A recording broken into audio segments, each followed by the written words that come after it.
Las cosas importantes se relacionan para el Señor con la voluntad del Padre, con la voluntad de Dios. Y eso, hermano, nosotros debiéramos entender y practicar siempre toda nuestra vida. No hay nada más importante, diga conmigo, no hay nada más importante. Una vez más, no hay nada más importante que hacer la voluntad de mi Padre. ¿Verdad? Eso es lo más importante que debe haber en nuestras vidas, hermano. Lo más importante. Y eso es como Jesús vivía, hermano. Así que yo me alegro de ver, hermano, me alegro de que estén aquí. Me alegro de ver a los niños. Esta semana tuvimos la semana vacacional con ellos. Una semana cansada, sí, pero hermano, se está sembrando la palabra de Dios. Se está sembrando la palabra de Dios. Y es bueno sembrar la palabra, hermano, porque ¿qué dice? Instruye al niño en el camino correcto, en el camino adecuado, el camino del Señor, y cuando sean viejos no se apartarán de ese camino. Por ahí fallarán, hermano, tal vez se desanimen, pero no se van a apartar del camino del Señor. Esa es la promesa de Dios. Pero ¿qué tenemos que hacer nosotros? Instruirlos en el camino correcto. Ellos no saben cuál es el camino correcto. Nosotros los padres tenemos que decirle: hijo, hija, este es el camino correcto, este es el camino adecuado, este es el camino que te va a llevar a la salvación, a la vida eterna. Esa es responsabilidad de los padres. Y déjame decirle, hermano, ay del padre o de la madre que, conociendo el camino del Señor, no instruye a sus hijos en ese camino, porque le dará cuentas a Dios. Porque por algo aprendimos el camino del Señor. Amén. Amén. Por algo, hermano, el Señor nos permitió conocerle. Hermano, entonces nosotros debemos entender y debemos poner énfasis en esto, hermano, en que nuestros hijos conozcan el camino de la salvación, el camino correcto, y no dejar que ellos se desvíen tras otras cosas. Y habiendo hecho nosotros todo lo que nos toca hacer, hermano, ya de ahí solo el Señor, hermano, en la vida, en el corazón de ellos, ya cuando ellos son adultos, forman su familia. Pero a nosotros nos toca desde pequeños. Por eso dice: instruye al niño. O sea, desde chiquiticos hay que hacer ese trabajo en ellos. Amén. Hay que hacer ese trabajo. Le invito a que abra su Biblia. Vamos a la palabra, hermano. En Jueces, sí, ya les voy a dar. Gloria a Dios. Vamos al libro de Jueces.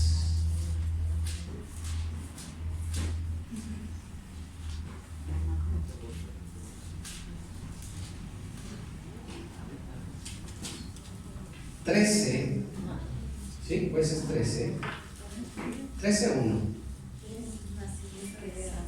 Jueces 13:1. Gloria a Dios. ¿Sí? Si ya encontró, hermano, póngase de pie un momentito. Vamos a leer la bendita palabra de nuestro Dios. ¿Sí? Vamos a mostrar reverencia a la palabra de nuestro Dios. Leemos en el nombre del Padre, del Hijo y del Santo Espíritu de Dios. La palabra de Dios nos dice: los hijos de Israel volvieron a hacer lo malo ante los ojos de Jehová, y Jehová los entregó en mano de los filisteos por 40 años. Y había un hombre de Sorá, de la tribu de Dan, el cual se llamaba Manoah, y su mujer era estéril, y nunca había tenido hijos.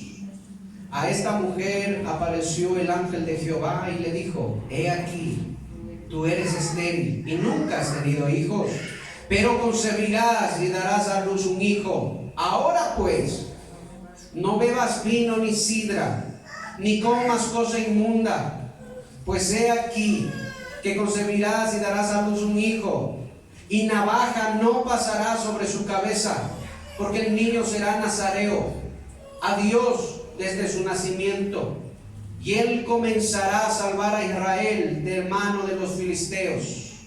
Y la mujer vino y le contó a su esposo, diciendo: un varón de Dios vino a mí, cuyo aspecto era como el aspecto de un ángel de Dios, temible en gran manera. Y no le pregunté de dónde, ni quién era, ni tampoco él me dijo su nombre. Y me dijo: he aquí, tú concebirás y darás a luz un hijo. Por tanto, ahora no bebas vino, ni sidra, ni comas cosa inmunda, porque este niño será nazareo de Dios desde su nacimiento hasta el día de su muerte.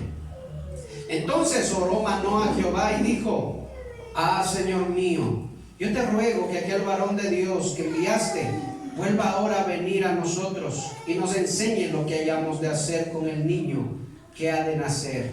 Y Dios oyó la voz de Manoah, y el ángel de Dios volvió otra vez a la mujer cuando ella estaba en el campo.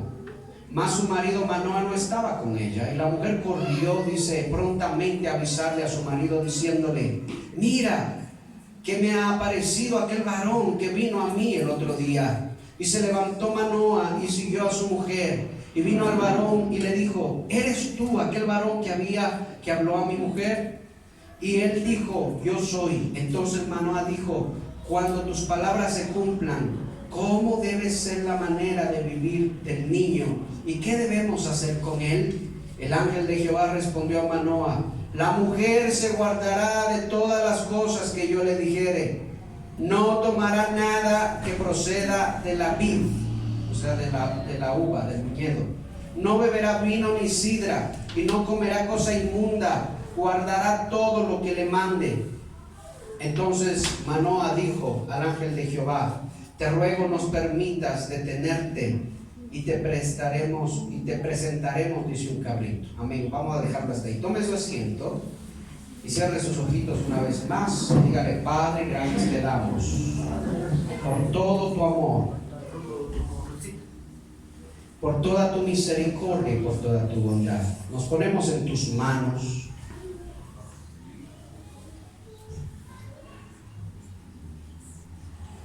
Padre, te ruego que ahora nos hables, que nos ilumines, que nos reveles tu palabra. Habla tú a nuestro corazón, Señor. Te lo ruego, te lo pido, con toda humildad, con toda sencillez, papá. Nuestra sabiduría no es nada. Tu sabiduría es todo, tu palabra es todo. Por eso te ruego, habla tú, Señor. Que aquí está parte de tu iglesia. Aquí están tus hijos, Señor. Hoy han venido, Padre, tal vez invitados, pero en tu voluntad estuvo este día, papá. Así que yo te ruego, Señor. Yo dejo, Señor, a un lado mi sabiduría, me pongo de lado, Señor, para que tú hables, para que tú digas, para que tú uses, Señor. Pon de nuevo en mí para predicar tu palabra, y abre el corazón de tu iglesia, Señor, y que se siembre tu palabra. En el nombre de Jesús. Gracias, Dios Todopoderoso. Gracias, Señor amado. Amén y amén. Dale un aplauso al Señor. Gloria a Dios. Gloria a Dios. Aleluya. El tema que quiero hablarles hoy, hermano, es, diga conmigo, hijos con propósito. Una vez más, hijos con propósito. Mire, hermano, que en la palabra de Dios, hermano, es tan interesante darse cuenta que los hijos que vinieron de propósitos de Dios vinieron de mujeres estériles, mujeres que no podían tener hijos, ¿verdad? Vinieron de mujeres, hermano, que toda su vida vivieron apartadas, tal vez delegadas, hermano, hechas a un lado, porque antes, acuérdese que no tener hijos se consideraba una maldición. Ser estéril antes se consideraba una maldición, ¿verdad?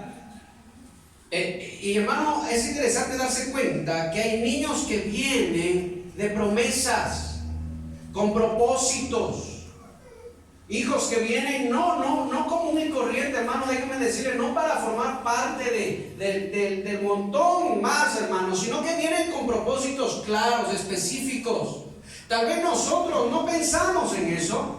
Tal vez nosotros no nos pusimos a meditar como se puso a meditar, hermano, tal vez la madre de Samuel, que dijo: Señor, si me das un hijo te lo entregaré toda su vida y será tuyo para toda su vida y estará a tu servicio. Tal vez nosotros no pensamos en eso antes de tener a nuestros hijos. Tal vez nos casamos, hermano, y tuvimos a los niños, tal vez los tuvieron antes del matrimonio, tal vez después del matrimonio, hermano, pero gracias a Dios hoy estamos en el camino correcto. Pero tal vez no entendimos esta parte, hermano, y tuvimos nuestros hijos, hermano, déjeme decirle una cosa, solo para formar familia nada más. Solo para formar familia. Bueno, nos casamos, ¿qué hay que hacer? Bueno, vamos a tener hijos. Pero no pensamos, hermano, en los propósitos que Dios piensa para con cada uno de nuestros hijos. Porque sabe que, déjeme decirle una cosa, aunque usted no tenga propósito con sus hijos, en lo espiritual, déjeme decirle una cosa, que Dios sí tiene propósito con cada uno de sus hijos. Dice amén. Amén. Eso es así, hermano. Eso es así, porque aunque nosotros hayamos tenido hijos solo para formar familia, la verdad es que hay quienes vienen con propósitos específicos, propósitos claros, propósitos grandes, grandiosos. ¿Cuántos quieren, hermano, de aquí que sus hijos sean doctores? Levante su mano, con sinceridad, con sinceridad. Levante su mano. ¿Quién quiere que sus hijos sea un gran doctor? Para que le sane cada vez que le duele la barriga. ¿Ah? ¿Quién quiere que su hijo sea un ingeniero? ¿Ah? Levante su mano, no sea mentiroso, hermano. Levante su mano. Yo quiero que mis hijos se preparen. Yo quiero eso. Ahora déjenme preguntarle, ¿cuántos quieren que sus hijos sean profetas del Señor? Amén. Ay, vaya. Ahí se alzan todos la mano. Ustedes han sido más espirituales que yo, hermano. ¿Cuántos quieren que sus hijos sean sacerdotes del Señor? ¿Ah? Fíjese, hermano, que tenemos que enfrentarnos a una gran realidad. Yo sé que usted ahorita me dice amén, pero yo le digo, ¿qué está haciendo usted para que eso se cumpla en la vida de sus hijos? ¿Qué, amén? ¿Qué está haciendo? ¿Qué estamos haciendo para que eso se cumpla en la vida de nuestros hijos? ¿Qué debemos hacer para que eso se cumpla en la vida de nuestros hijos? Sí, enseñarles la palabra, darles un buen ejemplo, enseñarles lo que es amar a Dios sobre todas las cosas, enseñarles lo que es arrepentirse.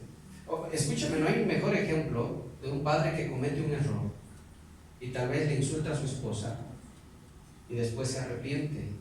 Delante de sus hijos le insultó, delante de sus hijos también pide perdón porque no estuvo bien lo que hizo. No hay mejor ejemplo que saber corregir las cosas malas, enseñarles a nuestros hijos a corregir los errores. No hay mejor ejemplo que eso. Y escúcheme, si usted peleó delante de sus hijos tiene que reconciliarse, tiene que pedir perdón, porque ya usted le dio un mal ejemplo. El mal ejemplo ya se lo dio, ahora tiene que darle el buen ejemplo. ¿Sí me escuchó? Bueno, preferible no pelear delante de los hijos. Amén, gloria a Dios por los que entienden eso. Pero cuando se enoja, hermano, no ve nada, no se está esperando nada, ¿verdad? Sino que ese rato se reacciona como hermano, a veces como si no se conociera la palabra. Pero si delante de mis hijos yo ofendí a mi esposa, delante de mis hijos yo tengo que sanar eso, reconciliar eso. No hay nada mejor que dar un buen ejemplo a los hijos. Y no estoy hablando, hermano, de que seamos perfectos. Por eso le estoy diciendo que hay que saber reconciliar, recuperar las cosas. Entonces, hermano, nosotros pensamos de una manera, pero Dios piensa de otra manera. Dios tiene propósitos claros, específicos. Y cuando Dios nos da un hijo, nosotros podríamos pensar que no es, hermano, tal vez algo más allá de lo normal. Pero déjeme decirle, hermano, que lo que Dios hizo con esta mujer, con este hombre, con esta familia, es darle un hijo, pero con un propósito claro. ¿Cuál era el propósito de Sansón? Porque aquí están hablando de Sansón. ¿Sí? ¿Se acuerda usted quién era Sansón? ¿Recuerda a Sansón? Sansón era aquel hombre, hermano, que tenía una fuerza sobrenatural, dice. Un día mató un ejército entero, hermano, solo con la quijada de un burro. Tenía una fuerza, hermanos, que rompía las sogas, las cadenas que le ataban. ¿Para qué lo puso Dios? ¿Para qué lo envió Dios? Para corregir al pueblo, para librar al pueblo, escúchenme, para librar al pueblo del yugo de los filisteos, porque la lectura empieza así. Los hijos de Israel volvieron a hacer lo malo delante de los ojos del Señor. ¿Y qué les atrajo eso? Volver a hacer lo malo, volver a ir tras los ídolos, volver a ir tras las cosas vanas. ¿Qué les atrajo eso? Hermano, que el Señor se hiciera a un lado y ellos quedaran solos, y vinieron los ejércitos de los filisteos y los conquistaron, hermano, y empezaron a hacer la vida infeliz, la vida de ellos. Pero el Señor es tan grande en misericordia que el Señor se prepara a un libertador, así como Dios preparó algún día, hermano, a Moisés. que los libró, hermano, del pueblo, del yugo de Egipto, ¿verdad? Entonces Dios se prepara un libertador, hermano, y Dios lo envía. Y Dios lo envía al pueblo, hermano, y es así como Sansón empieza. Pero sabe que hay cualidades, hermano. Los hijos con propósito tienen cualidades. Y en esto yo quiero resaltar. Porque yo no quiero solo enseñarle a usted una historia nada más. Hoy día de Sansón. Sí, de Sansón. Hasta una película me he visto de Sansón. No, yo quiero que usted entienda cuáles son las cualidades de los hijos con propósito. Me impacta mucho, hermano, que el ángel cuando se presenta le dice a la mujer, a la madre. ¿Con quién habló primero? ¿Con el papá o con la mamá? Mire, con la madre. ¿Por qué habló primero con la madre? A ver, ¿a quién se le revela? He enseñado eso muchas veces. Amén. Escucha, hijo mío, la corrección o la enseñanza de quién? De tu madre. Y no desprecies la corrección de tu madre. ¿Para qué está la madre? Mamás, usted está para meter esto en el corazón de sus hijos. Usted está para enseñar esto a sus hijos. ¿Sí me escuchó, madre? Así que si usted como madre pasa todo el tiempo fuera de casa y no tiene tiempo para enseñar esto, no está haciendo lo que Dios le mandó a hacer. No le estoy diciendo lo que yo pienso que debería hacer usted, le estoy diciendo lo que la Biblia dice en el libro de Proverbios. Escucha, hijo mío, la enseñanza de tu madre y no desprecies la corrección de tu padre. La madre, diga conmigo, la madre enseña, el padre corrige. Es así, eso le place al Señor, así le plació a Dios. Si usted, madre, no conoce la palabra, es tiempo de que empiece a conocer la palabra de Dios y que enseñe a sus hijos. Pero fíjese, vino y habló directo con la mamá. Y hermano, hay cualidades que le dice y que son muy interesantes, porque por ejemplo le dice primero, ¿qué le dijo? Tú como madre, ¿qué le dijo? No vas a beber vino. Primera cualidad, apúntela ahí, hermano, subrayen en su Biblia, apúntela ahí. Si se está durmiendo, póngase a apuntar, hermano. Si se está durmiendo, póngase atento. Primera cualidad, hermano, que le da el Señor es que la madre no tenía que tomar vino. No, hermano, no sé si antes, dice que eran de la tribu de Dan, una de las 12 tribus de Israel.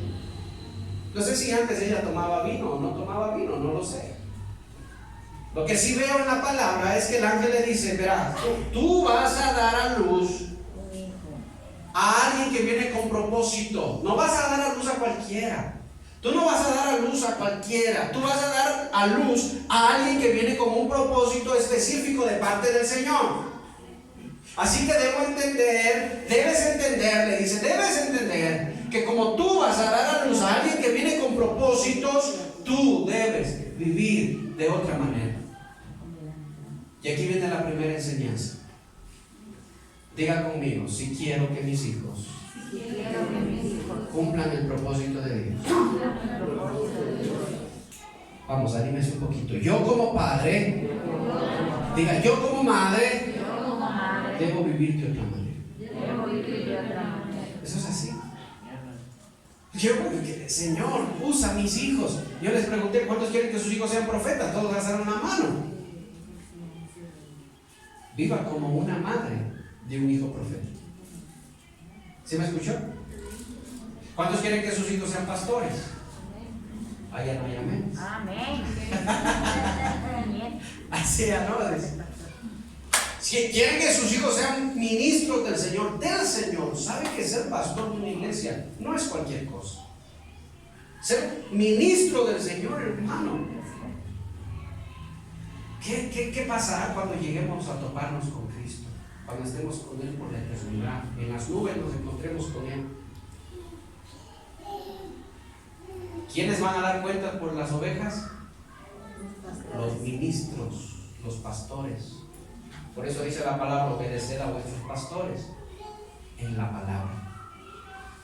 Por eso qué cosa buena es que una oveja, un cristiano, aprenda a pedir oración, aprenda a pedir dirección, aprenda a pedir consejo a los ministros del Señor. Y que no viva aislado, solito, yo mi mundo, yo sé lo que hago, yo por acá.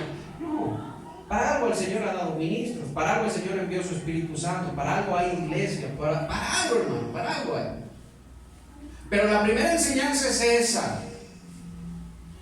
Le está diciendo, ¿verdad? A la madre de Sansón le dice, tú primero tienes que empezar con estas cualidades. Tú como madre, le dice, tú como madre. Porque lo que vas a dar a luz no es cualquier cosa. Déjeme decirle una cosa, hermano, sus hijos no son cualquier cosa. Dice amén. Sus hijos no son cualquier cosa. Para mí personalmente, sus hijos no son cualquier cosa. Mis hijos no son cualquier cosa. Y no estoy levantando el ego de nuestros hijos. Le estoy diciendo que no son cualquier cosa, porque ellos tienen que cumplir un propósito santo delante de Dios. Amén. Ellos tienen que cumplir un propósito santo. Yo quiero ver ministros ahí, hermano. Ahí donde usted ve niños, yo veo, hermano, ministros, futuros profetas del Señor.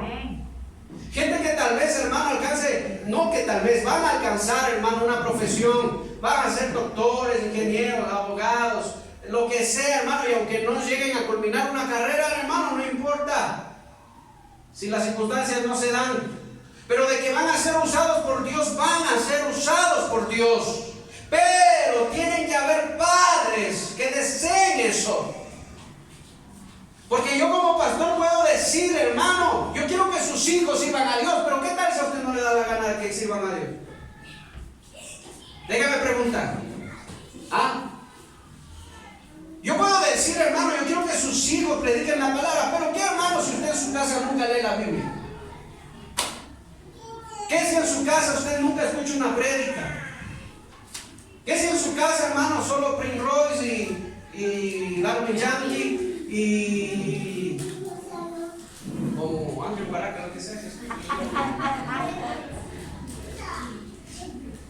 ¿Sí me está escuchando, iglesia? ¿Sí me está escuchando? ¿Sí me está entendiendo? Yo puedo desear y ver ahí ministros, hermano. Alguna vez el Señor me dio un sueño. Escuche. El Señor me dio un sueño alguna vez.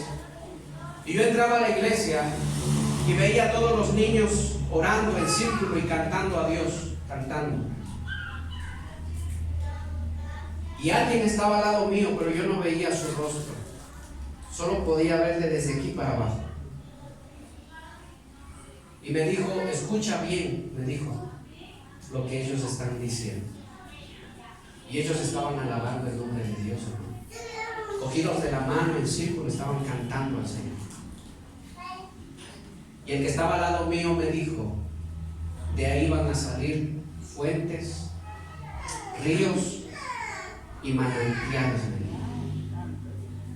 Escuchen, fuentes, ríos y manantiales. ¿Qué creen que es eso? ¿Qué creen que es eso? ¿Qué son las fuentes? ¿Qué son los ríos? ¿Y qué son los manantiales? Le dejo de tarea que voy a consultar. Fuentes, ríos y manantiales. Está hablando de ministerios. Está hablando de ministros, apóstoles, profetas, pastores y maestros y evangelistas. Y wow, hermano, cuando el que estaba al lado mío me dijo eso, yo me alegré, hermano, me alegré mucho. Porque entendí que son niños y yo los vi claramente, hermano, de uno en uno los vi, los reconocí claramente. Y me alegré grandemente porque supe y sé todavía, hermano, que aunque todavía son niños, va a llegar el día en el que van a escuchar la voz del Señor. Y así como el Señor llamó a Samuel y le dijo, Samuel, Samuel, así mismo llamará a esos niños. Así mismo los llamará. ¿Se alegra usted por eso, hermano? Se alegra, hermano, yo me alegro grandemente. Y esa es mi visión, ese es mi anhelo, esa es mi meta. Esa es mi meta. Yo, hermano, ¿de qué sirve tener, hermanos, doctores, incluso presidentes de la república, pero que no tengan temor de Dios? Que cuando hablen cosas sin sentido, hermano. Presidentes que se ponen a contar chistes en vez de hablarle al pueblo. ¿Saben los presidentes, hermano? Es una cosa tan especial. Pero ellos tienen la oportunidad de guiar a un pueblo como lo haría un pastor. Al salmista David, ¿cómo lo reconocían? Como el pastor de Israel. Fíjese, dice que la nación creció, hermano, y se hizo una poderosa nación. Cuando los justos gobiernan, ¿quién se alegra? ¿Quién se alegra cuando gobiernan los justos? El pueblo, la gente, los desfavorecidos. Pero cuando los impíos gobiernan, cuando la gente que no tiene el temor gobierna, hermano, esa es una cosa bárbara. Pero esa es la primera cualidad. Entonces a esta mujer le dijeron: mira, tú vas a dar a luz un hijo que viene con propósitos. Tú debes empezar a vivir de otra manera. Vas a cambiar tu vida, vas a cambiar tu forma de ser, va a cambiar. Gloria a Dios por las madres que entienden eso y que empiezan a buscar más al Señor. Ellos primero, madre y padre, los dos.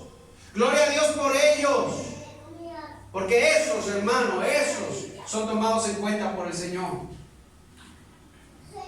El cambio primero para los papás, primero para la madre. ¿Y qué le dijo primero? No vas a tomar vino. ¿Qué representa eso? ¿Qué representará? ¿Por qué le dijo no tomes vino? ¿Acaso el vino tal vez es demasiado malo? Tal vez el vino, hermano, es algo que al Señor no le agrade. ¿Por qué dijo eso? Segundo, ¿qué le dijo? Ya vamos a explicar, no se preocupe. ¿Qué le dijo segundo? ¿Qué tiene que hacer? A ver, busque ahí. No comerás ninguna cosa inmunda. Fíjese, está hablando de la madre. No vas a comer nada inmundo. ¿Qué era para ellos cosa inmunda? Comer animales, hermano, animales que no estaban permitidos. Por ejemplo, el chancho, por ejemplo, la serpiente, animales que eran inmundos, considerados inmundos para ellos. Comida sacrificada a ídolos también. Acuérdense que ellos en los lugares altos sacrificaban a los ídolos, hacían sacrificios, y esa comida, hermano, después iban a dar para que coma la gente, o vendían, lo que sea. Entonces, no vas a comer nada inmundo. Tercero, ya vamos a explicar un poquito más a fondo. Tercero, ¿qué le dice? No pasará navaja sobre su cabeza. ¿Sí? Después, ¿qué le dice? Quinto, hay algo más que no está, que dejaron pasar por alto.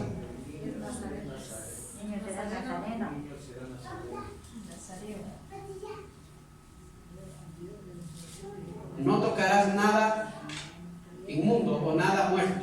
No vas a tocar, ni siquiera, presta atención, no se distraiga, ni siquiera vas a tocar algo que esté muerto, una persona muerta. No vas a tocar eso. Y hay algo también, personas muertas. Hay algo también, hermano, que me llama la atención, yo quiero que lo subraye, y es el asunto de los nazareos. Será nazareo desde el vientre. ¿Qué significa eso de nazareo? ¿Qué significa ser nazareo? ¿Nazareno o nazareo? ¿Verdad? Nazareo, nazareno. Nazareno, había un lugar que era Nazaret. Pues los que venían de ahí eran nazarenos. Pero yo les estoy hablando de los nazareos. Porque aquí está hablando de los nazareos. Porque dice, desde el vientre será para el Señor. Fíjense, desde el vientre será para el Señor. Gloria a Dios por aquellos padres que desde el vientre, hermano, entregan a sus hijos para el Señor. Pero ¿qué es ser nazareo? Abran su Biblia en Números, en el libro del número 6. Abra, vamos a la palabra. Nazareo era antiguo hebreo.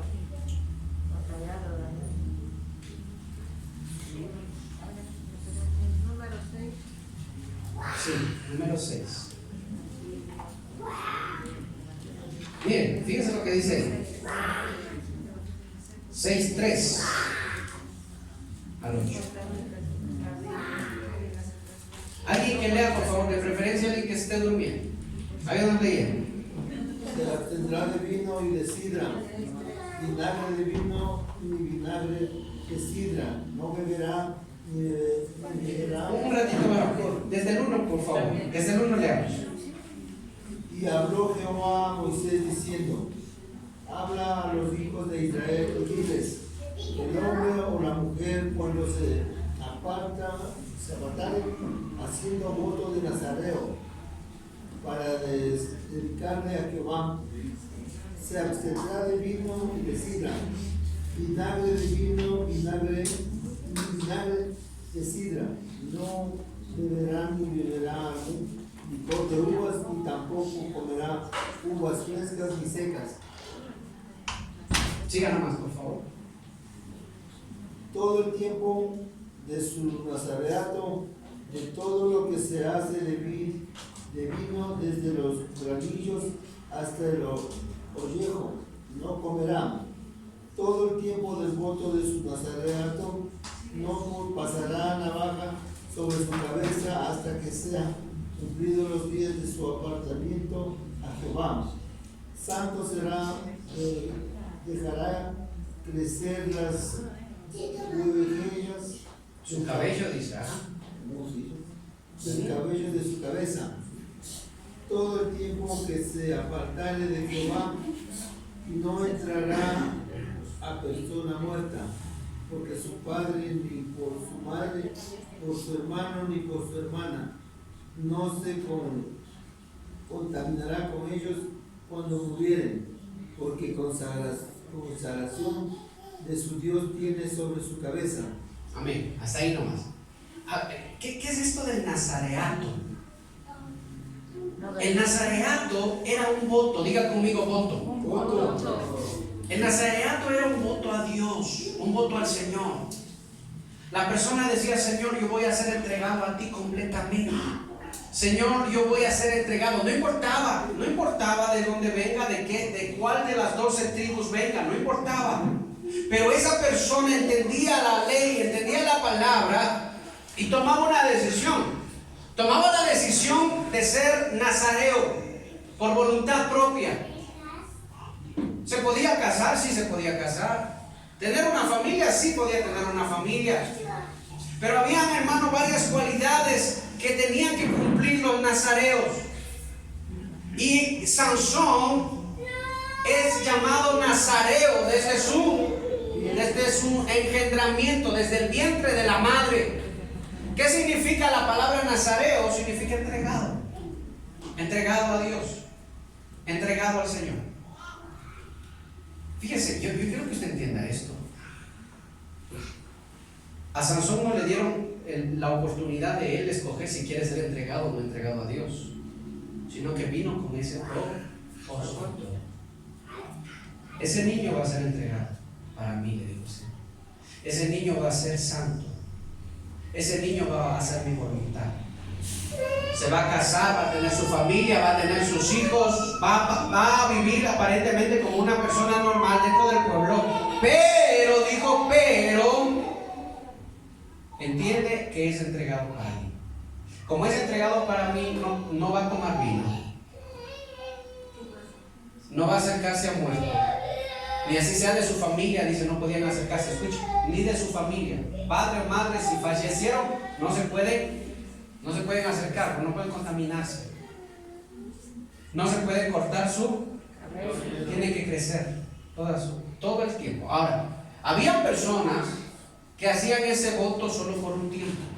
Le decía al Señor: yo hago el voto de ser nazareo o del nazareato por 5 años de mi vida,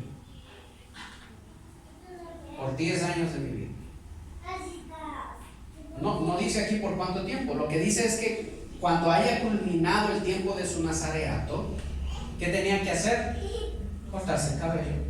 Y esa era la señal de que su tiempo de entrega ha culminado. Ahora, a Sansón, en Sansón era diferente, porque Sansón era desde su nacimiento hasta su muerte entregado al Señor. Por eso a Sansón nunca le cortaron el cabello, ¿verdad? Pero ¿qué representa cada una de esas cosas? ¿Por qué él vino? Ahí está la pregunta. Es que hay que entender la palabra y hay que ser prácticos en la palabra. Señor, ¿por qué esto? ¿Por qué lo de acá? ¿Por qué lo de acá? ¿Por qué el vino? ¿Por qué el cabello? ¿Por qué, hermano, cada una de esas cosas representan algo para nosotros? ¿Nosotros somos nazareos? Le pregunto yo. ¿Nosotros somos nazareos? Ah, pero ahí te quiero ver. Por acá dicen que sí. ¿Nosotros somos nazareos? Yo no veo a nadie con el cabello largo aquí. Aparte de las mujeres, ¿no? Pero no veo aquí a hombres con cabello largo. O sea que el voto del nazareato no se ha hecho porque no sabían tal vez que eso existía. Porque tal vez ni sabían que existía eso. En el Antiguo Testamento aparecen dos personajes que tuvieron ese voto: Sansón y Samuel. Los dos tuvieron Dios los escogió desde el vientre de su madre, y a Samuel igual no le cortaron el cabello nunca. ¿Sí? En el Nuevo Testamento, ¿hay alguien que tal vez me dé un ejemplo de un nazareo en el Nuevo Testamento? Jesús. Pero Jesús tomó vino. Pero Jesús resucitaba muertos. Dejémoslo para más luego, porque eso es bien interesante. Pero Juan el Bautista es un nazareo. Juan el Bautista. Otro nazareo, aparentemente el apóstol Pablo también, entregado al Señor. Para ser un nazareo, no es que había que nacer, desde que nacía ya venía entregado al Señor, no. Porque podía hacerlo ya cuando era adulto. El apóstol Pablo ya era adulto cuando se entregó al Señor, ¿verdad? Era adulto, pero ¿sabe qué? Tomó la decisión de ser entregado al Señor. Ahora, yo le estoy preguntando si nosotros seremos nazareos. La verdad es que no sabíamos que existía, o tal vez no sabía usted que existía eso, pero la verdad es que nosotros sí debemos ser entregados al Señor. Nosotros sí debemos ser entregados a Dios. Y qué bueno fuera que nuestros hijos, hermanos, fueran entregados al Señor desde el vientre de su madre.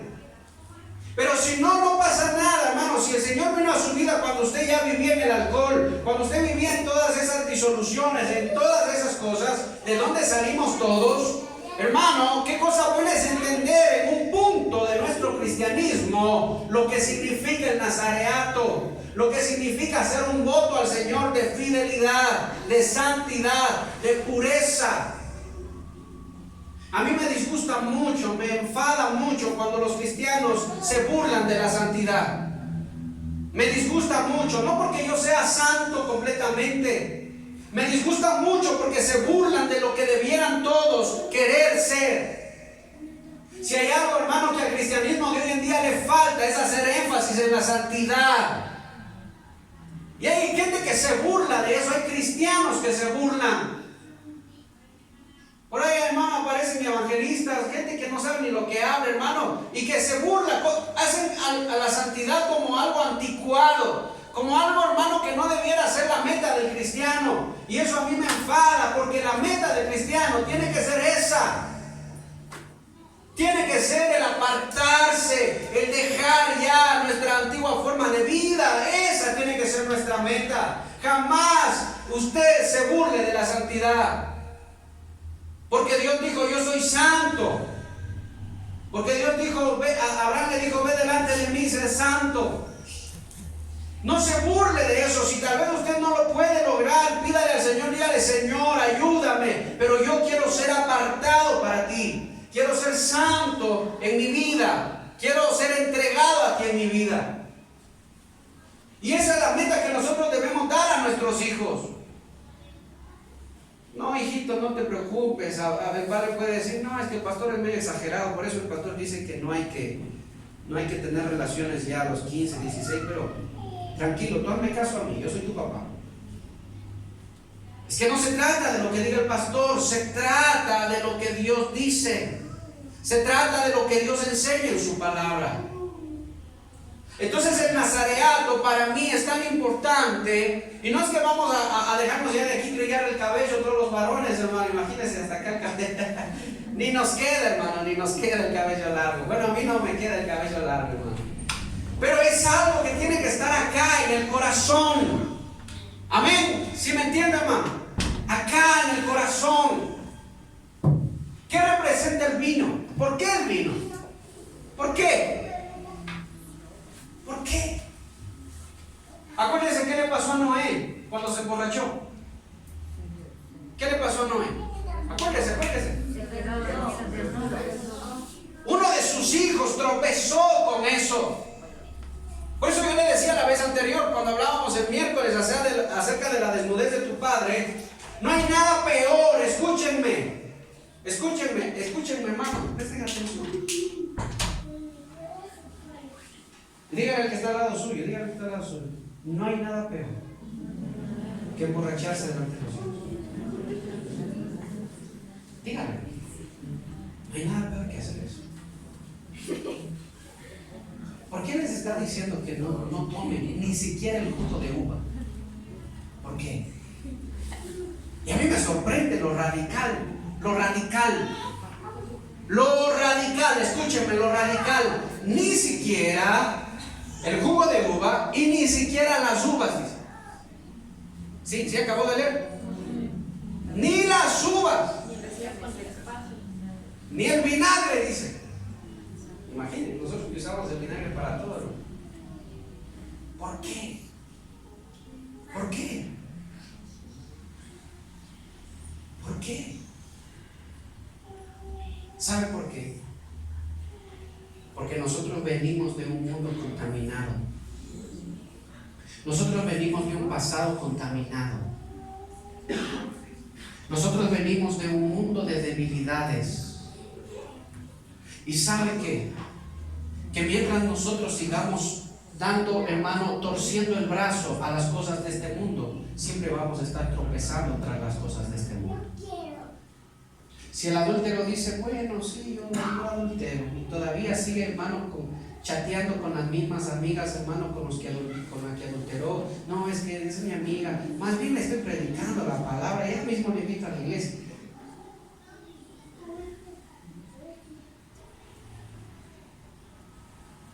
Hay que ser radicales para poder ser santos. Hay que cortar cualquier cosa que nos pueda llevar a vivir de nuevo en las tinieblas de donde Dios nos sacó. ¿Sí me escuchó? Por eso es que les dice, ni el jugo de uva. ¿Sabe por qué? Porque si venimos de un pasado, hermano, donde era normal tomar, era normal hacer las cosas, bueno, no, nada. ¿Por qué? Porque cualquiera de esas cositas pequeñas te pueden llevar nuevamente a lo mismo. Y cuando tú te das cuenta, tú confiado, dices, no pasa nada, si es solo, es un poquito nada más, ¿qué dice Salomón? Atadme las zorras pequeñas, esas zorras pequeñitas, que son las que echan a perder todo el viñedo. Todo el viñedo. ¿Qué representan las zorras pequeñas? Fíjese, esas zorritas pequeñas que entran, las zorras representan diga conmigo las costumbres. Diga conmigo las formas de pensar. Diga conmigo las formas de vivir. Esas cosas pequeñitas que nosotros pensamos que son insignificantes, pasa nada. Solo es música, nada más. Yo no me hago lío con eso, yo no hago problema. No hay nada ahí. Esas cositas pequeñas que cuando nosotros nos damos cuenta ya estamos más fríos que el polo norte, hermano. Cuando nosotros nos damos cuenta estamos más fríos que un témpano de hielo, ni siquiera podemos orar, ni siquiera podemos buscar a Dios, escúchenme, ni siquiera podemos hablar de su palabra. Ni siquiera, hermano. Haga, hermano, no le mando a hacer la prueba, pero acuérdese cuando usted pasa, hermano, solo viendo cosas que no edifican, escuchando cosas que no edifican, que no glorifican a Dios. Hermano, y póngase después a orar. A ver si puede orar.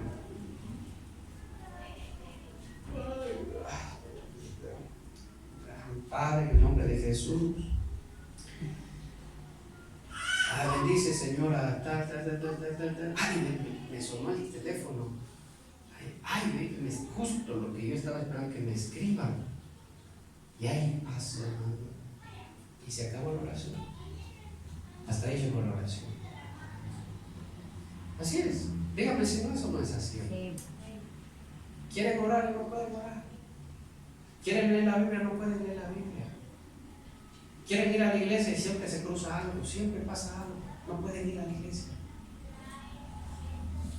¿Sabe por qué pasa eso? Porque no hemos cortado definitivamente las cosas que nos hacen volver atrás, las cosas que nos hacen regresar nuevamente. Y escúcheme que no le estoy acusando, no le estoy acusando a nadie, sencillamente le estoy enseñando lo que el ángel de Jehová le enseñó a la mamá de Sansón. Primero, tú le dijo, tú como madre, tú vas a ser nazarea, le dijo. Como mujer, tú como madre vas a ser entregada primero. Y cuando tú ya estés entregada, tu hijo también va a ser entregado para el Señor. Es que es así. Por eso es que le dice que el vino no. Acuérdese lo que pasó con Noé. Noé se emborrachó y se quedó dormido. Dice, y como se vestían, hermano, con esa como sábana, haga cuenta, hermano, la ropa no era como ahora, pues pantalones con correa y todo. En el tiempo antiguo no era así, hermano. Y se quedó dormido y se le veía todas sus partes íntimas. Y el hijo, hermano, el hijo menor, me parece que fue, o el intermedio, dice que vino y le vio. Oh, mi papá está borracho. Pero dice que le vio desnudo. Y fue y se acercó. Y vio la desnudez de su padre. Y pensó que había hecho gran cosa y fue a contarles a sus hermanos y les dijo, hey, ni se imaginan lo que acabo de ver. Padres que ni cuenta se han dado que sus hijos ya han visto su desnudez. Ni cuenta se han dado que sus hijos han tropezado ya con eso. Ni cuenta se han dado. ¿Qué pasó con Can? Toda su vida esclavo. Toda su vida esclavo. Serás esclavo de tus hermanos, dijo Noé. Esclavo toda su vida. A veces los padres pueden hacer cosas y piensan que son insignificantes. No, si yo no soy mal borracho, y si yo voy a la casa y no lo relajo, no pasa nada, mejor me pongo hasta más chistoso. Nunca pienses que lo malo es normal. En la Biblia hay varios ejemplos de gente que se emborrachaba y se embriagaba con vino y no terminaba ni nada bueno. Fíjese lo que le dice la mamá de Salomón a Salomón. Abra su Biblia en Proverbios. Proverbios 31. Fíjese, alguien lea por favor, con voz fuerte. 31. Proverbios 31, por favor.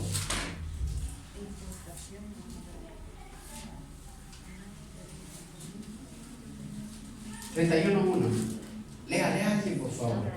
Exhortación a un rey, palabras del rey Lemuel, la profecía con él enseñó a su madre. ¿Qué hijo mío y qué hijo de mi vientre y qué hijo de mis deseos? No des a las mujeres tu fuerza ni tus caminos a lo que destruye a los reyes. No es de los reyes, oh Lemuel, no es de los reyes beber vino, ni de los príncipes la sidra. No sea que bebiendo olviden la ley y perviertan el derecho de todos los afligidos. Dad la sidra al desfallecido y el vino a los de amargado ánimo. Beban. Mire, hasta ahí nomás, gracias. ¿A dónde lleva el vino? ¿A dónde lleva el vino? A pervertir la justicia. No sea que perviertan la justicia. ¿Y dónde van a quedar los más desamparados? No hay nada peor que tener un presidente borracho, hermano. Pervierte el derecho, pervierte el juicio, pervierte la rectitud. Ahora fíjese de un padre que sea así. No, por eso es que le digo, hermano, por eso es que le digo. Yo sé que tal vez usted me va a decir, ¿acaso yo soy alcohólico? Es la primera respuesta que yo sé que tal vez me va a decir. Pero no se trata de eso. Le estoy enseñando, hermano, de que hay cosas que al Señor, hermano, para el Señor definen lo que es ser entregado a Dios. Si usted vivió antes su vida, hermano, como la haya vivido, fíjese que el Señor perdona nuestros pecados y los echa al fondo del mar, dice, ¿verdad? ¿Sí o no? Y se olvida de nuestros pecados, se olvida de nuestro pasado. Pero de ahí en más, de ahí en adelante, hermano, yo debo entender, esa debe ser mi meta. Esa debe ser mi meta. Fíjese, ser entregado al Señor completamente. Porque es que el cristiano empieza su vida de cristiano y después se empieza a sentir vacío, sin chiste, sin ánimo, sin llenura en su corazón. Yo le voy a decir por qué. Porque no hay metas claras en el cristianismo. Porque no hay metas en el cristianismo, porque los cristianos muchas veces solo, hermano, el nombre, antes eran católicos, ahora son evangélicos, hermano, antes iban a la Loma de Quito, ahora van para acá, pero no ha cambiado nada más, todo sigue siendo igual. Ahora dicen hermanito, eso es todo, pero no hay metas, no hay objetivos. El cristiano tiene que tener objetivos en su vida, tiene que tener metas. El cristiano tiene que alcanzar la fe. Diga conmigo, la fe de Abraham. La fe de Abraham. Sí entiendo lo que está diciendo cuando dice la fe de Abraham, ¿verdad? Diga conmigo la fe de Elías. La fe de Elías. Diga conmigo la fidelidad de Jesús, de Cristo. La fidelidad de Cristo. Diga conmigo la alabanza del rey David. La alabanza del rey David. Hermanos, son metas que uno debe plantearse en la vida como cristiano. Yo no puedo solo ir a la iglesia por ir a la iglesia, nada más. Entonces, cuando un cristiano no entiende esto, no tiene metas en su cristianismo. Cuando no tiene metas, va a llegar un punto en que el cristiano, hermano, no hay chiste en su cristianismo, hermano. Le da lo mismo. Le da igual. No pasa nada. Pero cuando yo me planteo, hermano, eso, ay Padre, cómo yo quisiera alcanzar la fe de Abraham. Como yo quisiera alcanzar, hermano, la fe de Moisés, la fe de Elías, que hizo descender fuego del cielo, hermano, cuando el pueblo se fue tras los ídolos e hizo volver a todo el pueblo hacia Dios, el Dios verdadero. Ayer estaba viendo, les compartí la película del rey Ezequías. Buscará en internet la vida del rey Ezequías.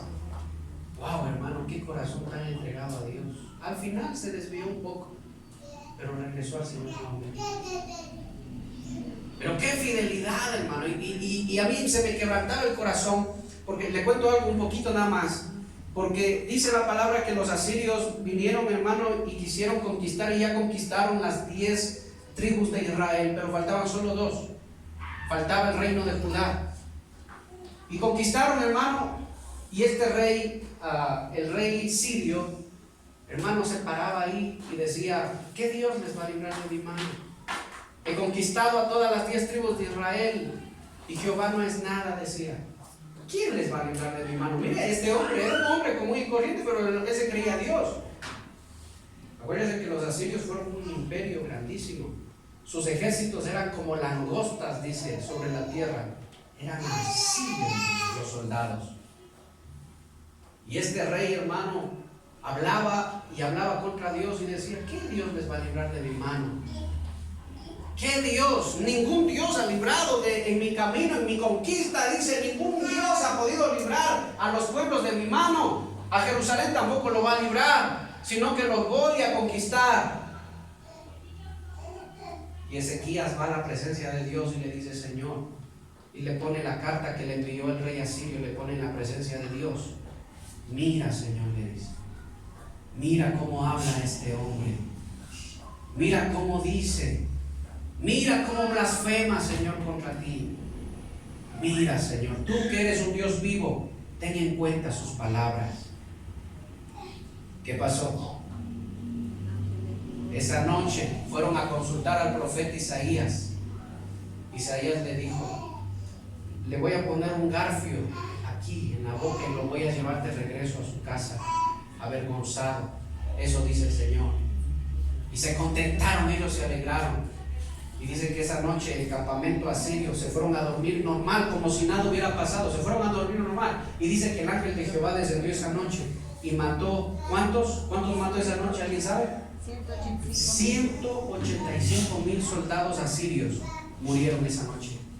Lo más interesante, lo más impactante es que no habían heridas, no había nada, sencillamente se durmieron y ahí se quedaron.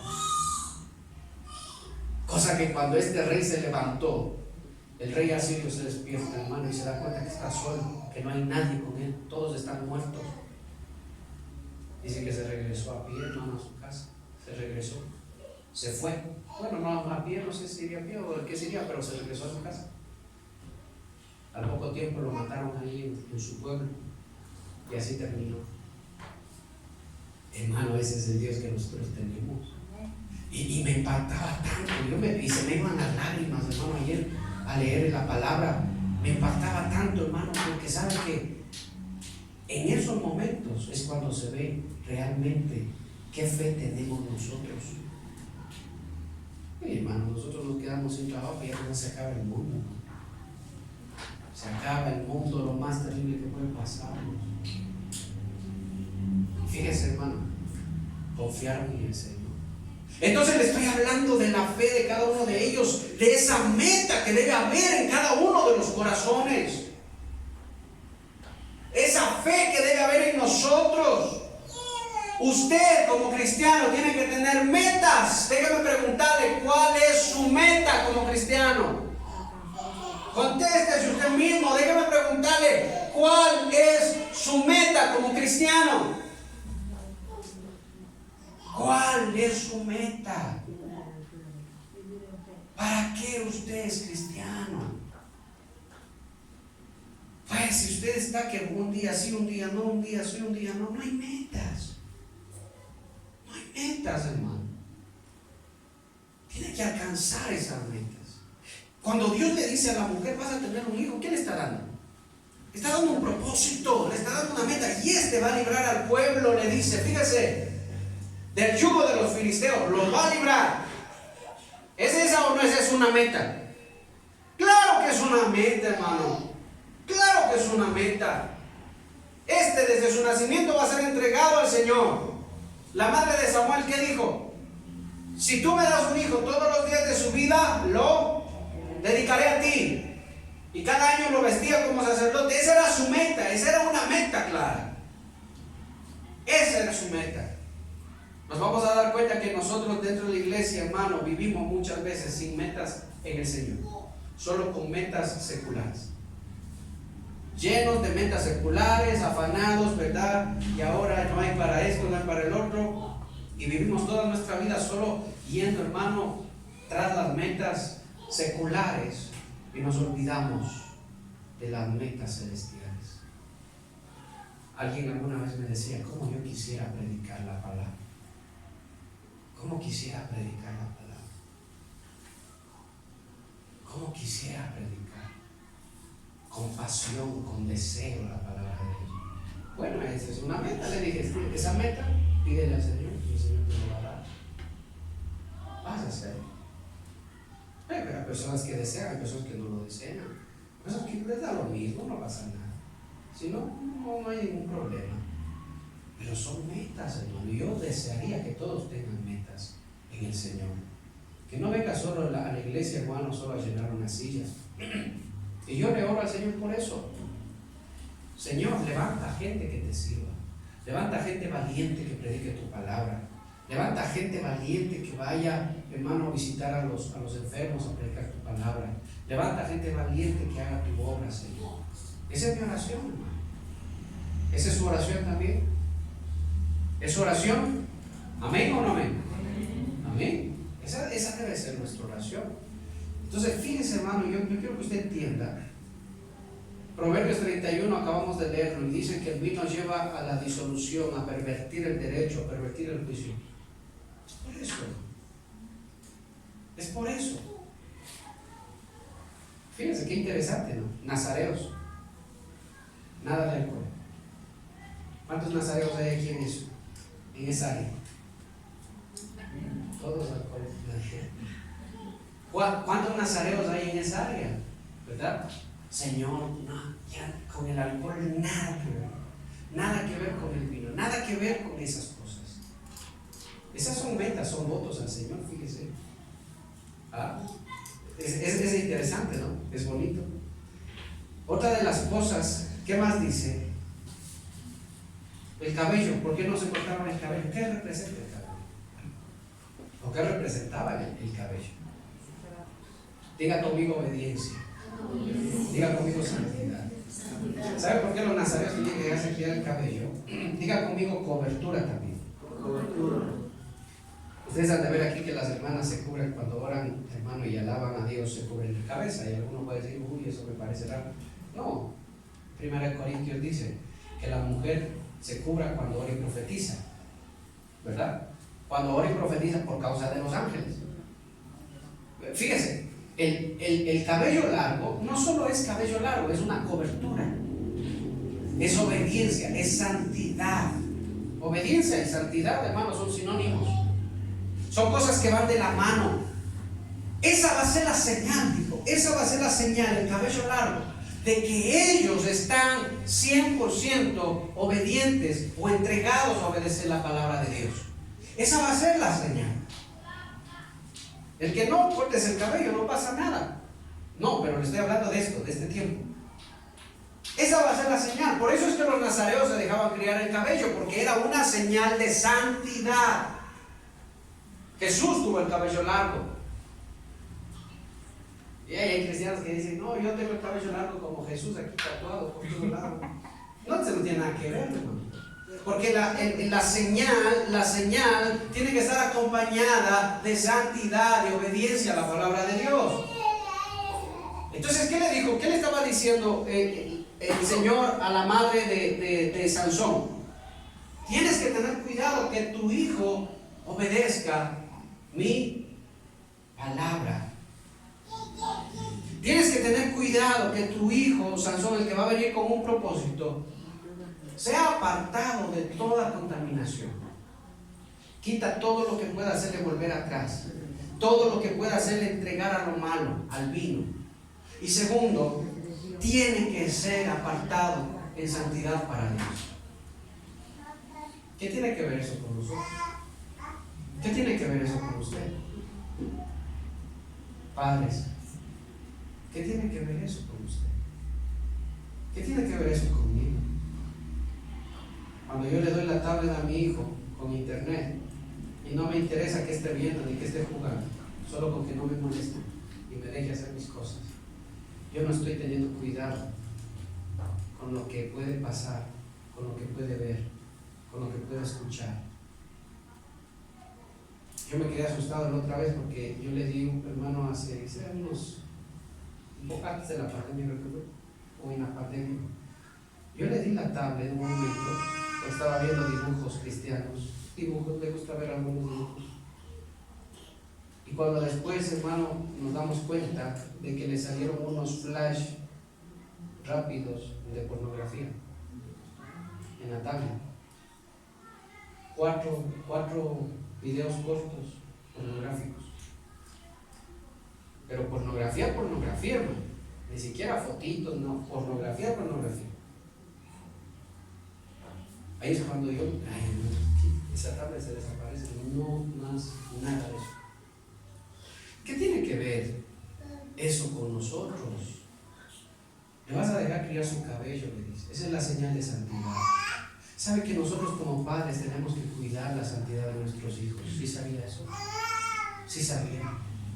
Pero entiéndame una cosa, porque no es que usted diga, a ver hijo, te equivocaste, eres un pecador. A ver hijo, así, y sus hijos hermanos no tienen espacio ni para equivocarse. No me refiero a eso.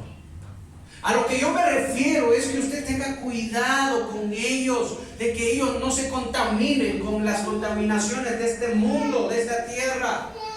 Si allá a los 10 años es normal que los chicos ya tengan relaciones, tengan novios, novias, vivan, hermano, su vida así, pues usted no, hermano, usted entiende la palabra, usted conoce la palabra. Aunque usted no va a hacer que su hijo se críe el cabello hasta abajo, pero usted va a cuidar de la santidad de sus hijos. No va a ser despreocupado, hermano, de la santidad de sus hijos. ¿Estarán mis hijos, hermano, entendiendo la palabra de Dios? ¿Estarán mis hijos entendiendo lo que es ser agradable a Dios? ¿Estarán mis hijos entendiendo lo que es obedecer la palabra de Dios? Fíjense que esas preguntas siempre tienen que estar en nuestra mente, hermano. Siempre. Si usted es de los padres que, hermano, todo le molesta, la bulla le molesta, si sus hijos están jugando aquí, usted le molesta todo, y usted váyanse al cuarto, váyanse allá, enciérrense con el celular, con lo que sea, la computadora, no me moleste, déjenme en paz, déjenme ver mi película, hermano.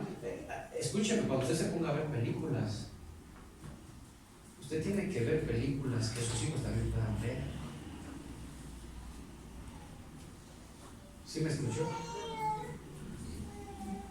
Es que esa película me encanta, qué buena que esa película, al lado los nenes viendo ahí los besos, las caricias, hermano, las pasiones desordenadas que hay en las películas. Y ahí viendo, todos, hermano, hasta los chiquiticos viendo ahí. Tápense los ojos, tápense los ojos. Ay. Usted tiene que ver cosas que sus hijos puedan ver. ¿Sí me escuchan? Ay, pero qué desabrido así. No, qué desabrida la vida así. No, hermano, si quiere ver una película, tal vez que no sea pornográfica, ¿no? Porque eso no tiene nada que ver con nosotros. Pero es una película que no es para niños. Véalo cuando usted esté solo con su esposa, tal vez. Pero no delante de sus hijos. Porque ahí nosotros, hermano, y esto me llama mucho la atención a mí, porque a mí personalmente me han gustado muchas películas y a veces me he puesto a ver con mis hijos y me he dado cuenta que esas películas que a mí me gustaba ver, no es bueno que ellos vean. Porque salen escenas, aunque sea 3, 4 escenas en toda la película, hermano, escenas que no debieran ver los niños en su edad. No debieran verlo. Porque es que yo debo tratar de cuidar la santidad de ellos. Yo les voy a enseñar y les enseño lo que es tener, hermano, tal vez ya un matrimonio, lo que es, hermano, la intimidad dentro del matrimonio, por qué la mamá, el papá, se les va a explicar todas esas cosas. Pero una cosa es que tú como padre le enseñes desde el punto de vista de la palabra de Dios y de la santidad, a que ellos vean, hermano, y pasen viendo cosas, hermano, que despierten la malicia rápidamente en ellos. Después lloramos, ay, ¿por qué sale embarazada tan rápido? ¿Por qué se quiere ir de la casa? ¿Por qué el otro se desaparece con la novia? Muchachitos, hermano, muchachos, no cuidamos la santidad de nuestros hijos. Y alguien puede pensar que soy exagerado. No soy exagerado. Tenga cuidado con la santidad de sus hijos. Tenga mucho cuidado con eso. Entonces, cuando un padre decide por su propia voluntad ser entregado a Dios, tiene que entender que estas cualidades son, hermano, no son negociables. No son negociables. Saque completamente el alcohol de su vida. Saque completamente. Sáquelo, es mejor que lo saque de su vida para que sus hijos tropiecen con eso. Porque tal vez usted puede decir, no, para mí no, yo no soy alcohólico, ¿verdad? ¿Y qué tal si uno de los chicos tropiezan con eso y se van tras esas cosas? ¿Ah? ¿Qué tal? Hay que tener cuidado. ¿Qué más dice? No contaminarse, ya vamos terminando, no contaminarse con nada inmundo. Ya usted sabe qué es la inmundicia. Usted sabe que la inmundicia